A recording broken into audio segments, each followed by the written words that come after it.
Hey, what's up, everybody? True Boxing here. Thank you for coming back to get hit with the truth. So today we are doing the what's next on former two-time unified heavyweight champion of the world, Anthony Joshua, following his dominating fifth-round TKO victory over Otto Wallin when they fought on the December 23rd Day of Reckoning supercard that was on DAZN pay-per-view. Now, before we get into that, if you could smash the like button, leave a comment, or subscribe to the channel, I really do appreciate any and all support that I can get as I continue to build my channel here. So back to this fight, you know, Joshua, it was funny because I felt the same way, that Wallin was a mistake opponent, that I felt like Wallin had the best chance maybe on the whole card to pull off the upset, maybe outside of Jarrell Miller and Daniel Dubois in their fight. And Anthony Joshua had one of the easiest nights on the card. You know, not to say any fight is easy. It's not easy to dominate a fight like that, but Joshua just was in control from the start. Was landing his jab, was hitting, landing the big shots and setting up Wallin. And what I really loved was the left hook to push Wallin into the right hand, because Wallin was trying to circle to his right, Anthony Joshua's left, to avoid the big right hand by Joshua. Well, Joshua was doing a great job of throwing his left hook to get Wallin to fall to his left, to Joshua's right, and Joshua land a big right hand. So I thought that was a great move, because he continued to do it and it continued to work. And finally, after 5 rounds, after being busted up, Wallin's corner stopped the fight. So Anthony Joshua and his corner, his team, they saw something that most of us didn't in Wallin, and they really made a great impression. It was a great performance by Joshua, and he walks away with the 5th round TKO win, and you know, pushes forward. Now the big question is, what's next for Anthony Joshua? Well, we knew prior to this fight, we all knew that there was a showdown on the table between him and Deontay Wilder, as long as they both won. Well, Wilder just before got upset against Joseph Parker, and that, you know, potentially may have put that fight on the back burner. But let's run through the top 10 and see what else is possible for AJ following this dominating victory over Otto Wallin.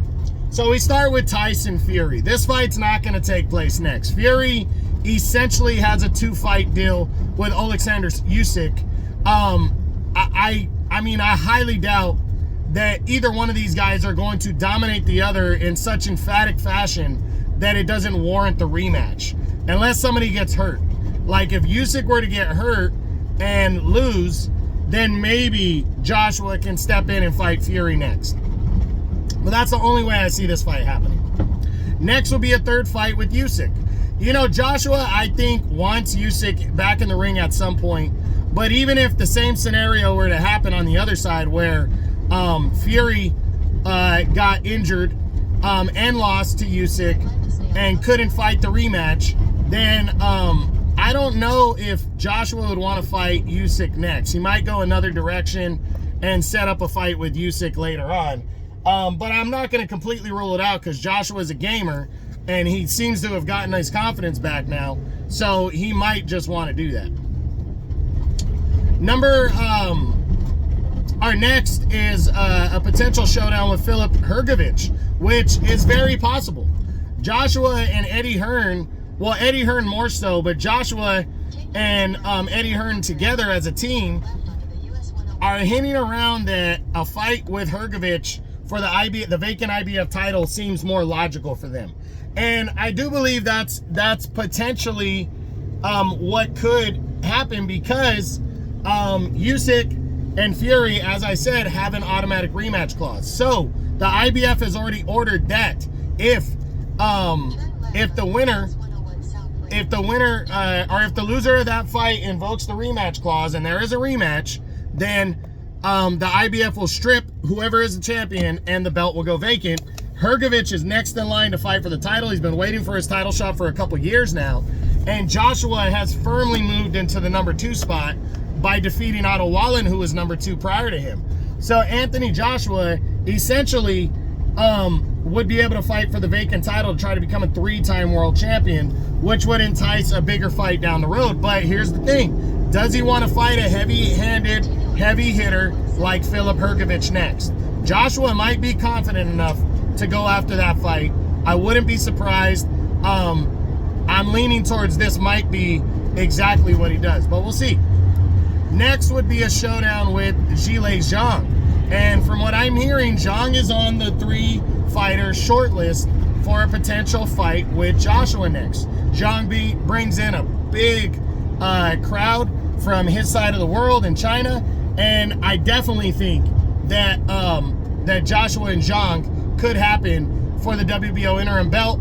Zhang's coming off of 2 dominating knockout victories over Joe Joyce, so I definitely think that this fight has potential and could very well happen. Next is Joe Joyce from the United Kingdom. I don't think Joshua is going to give him the love now. Joyce is not on a big level. He's coming off back-to-back losses to Zhang. So for Joshua to take a risk against a guy who's a legitimate heavyweight like that wouldn't make any sense right now. Then there's former WBA regular champion Daniel Dubois. And I believe Dubois is on the list for Joshua as well. Dubois is a good fighter. He, his only losses are to Joe Joyce and Alexander Usyk. He's coming off the big win over Jarrell Miller where he stopped him in the 10th round. So, and he's from the United Kingdom. So Joshua, he might just go after this kind of fight right here. It might make sense for him. Then there's Joseph Parker in a rematch.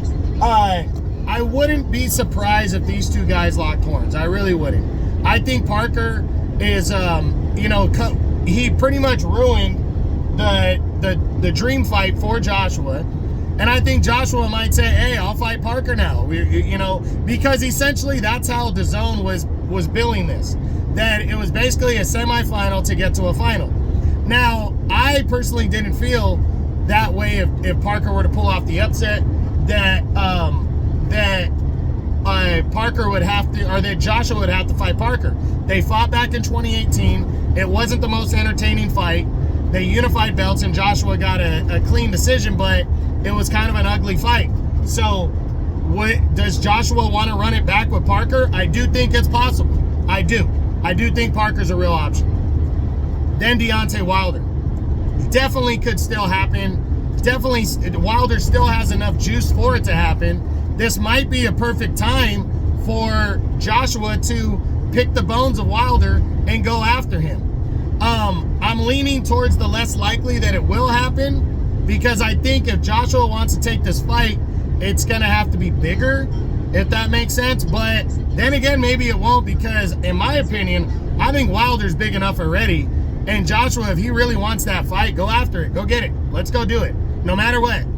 And it'll still sell. So we'll see. But I'm leaning towards, as I said, I'm leaning towards the less likely on this one. Then there's